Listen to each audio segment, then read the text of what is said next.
কামরাঙা গাছটায় একদিকে যেমন কামরাঙা ধরে রয়েছে, আবার দেখুন নতুন করে কিন্তু ফুল আসছে। এই গাছটা 2 থেকে 3 বছর বয়স হলো। গাছটায় প্রত্যেক বছর প্রচুর পরিমাণে কামরাঙা ধরে, এবারেও কিন্তু অনেক পরিমাণে কামরাঙা ধরেছে, তার সাথে বেশ কিছু কামরাঙা পড়ে গেছে।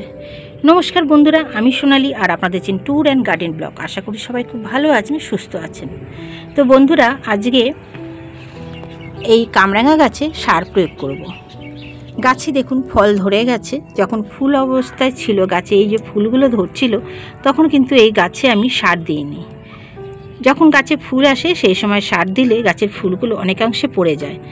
গাছে যখন ফলগুলো দাঁড়িয়ে যায় সেই সময় কিন্তু গাছে ফলের বড় হওয়ার জন্য সারের প্রয়োজন হয়। তো এই আজকে এসেছি সার দিতে, কেননা গাছটা যে ফলগুলো ধরেছে সেই ফলগুলো যাতে তাড়াতাড়ি খুব বড় হয় আর সুমিষ্ট হয়, তার জন্যই কিন্তু গাছে আজকে সার প্রয়োগ করব।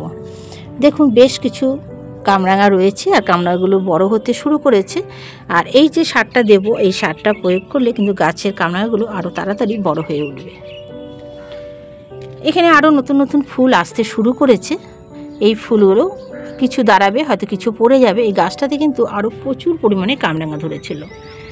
তো কয়দিন ভীষণ পরিমাণে রৌদ্র হয়েছে, ভীষণ রৌদ্রতে গাছ কিন্তু এমনি ঝিমিয়ে পড়ছিল, সেই কারণে এই গাছের অনেক কামরাঙা ঝরে গেছে ছোট অবস্থায়।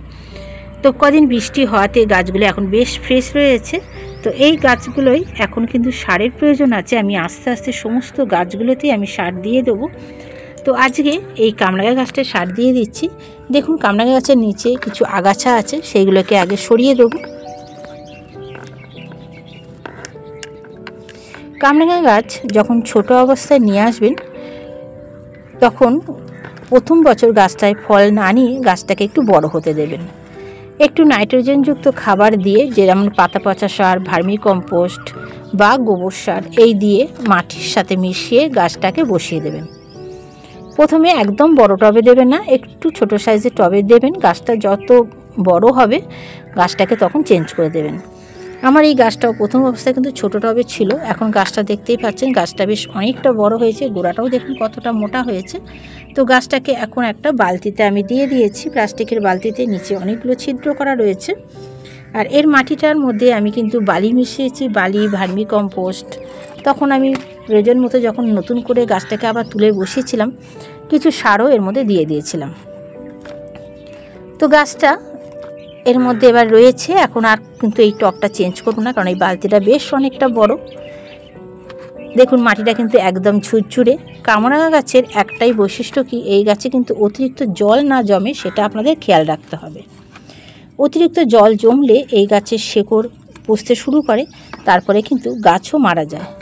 তো গাছ যাতে মারা না যায় তার জন্য কিন্তু আপনাদেরকে এর যে মাটিটা তৈরি করবেন, ওয়েল ড্রেন মাটি তৈরি অবশ্যই করতে হবে। আর ওয়েল ড্রেন মাটি তৈরি করার জন্য গাছের মাটি তৈরি করার সময় এখানে সাদা বালি পরিমাণ মতো আপনারা মিশিয়ে নেবেন।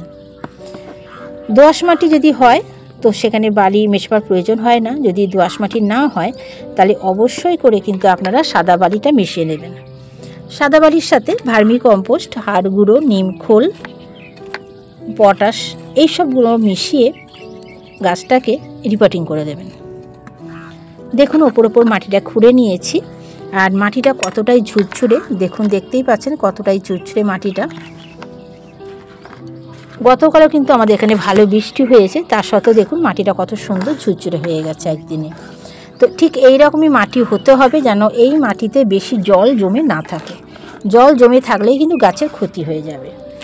তো এখানে আমি যে সারটা দেবো সেটা হচ্ছে মিক্সার দেবো। এই মিক্সারের মধ্যে হাড় গুঁড়ো, নিম খোল, ভার্মি কম্পোস্ট, শিংকুচি, আর এখানে রয়েছে সিউইড, আর রয়েছে পটাশ।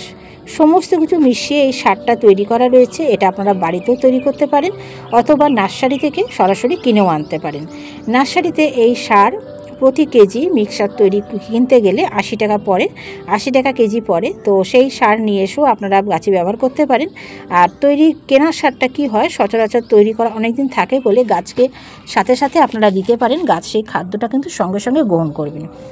দেখুন ধার দিয়ে দিয়ে আমি সারটাকে দিয়ে দিচ্ছি। একদম গোড়ার দিকে দেবেন না, একটু ধার দিয়ে দিয়ে সারটাকে দিয়ে দেবেন টবে।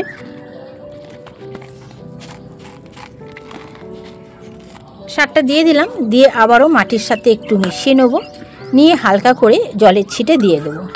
মাটি কিছুটা ভেজা রয়েছে, আর অল্প করে জল দিলেই কিন্তু আর বেশি জল দেওয়ার প্রয়োজন হয় না।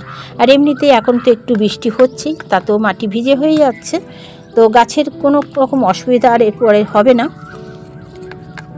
দেখুন ভালো করে মিশিয়ে নিয়েছি।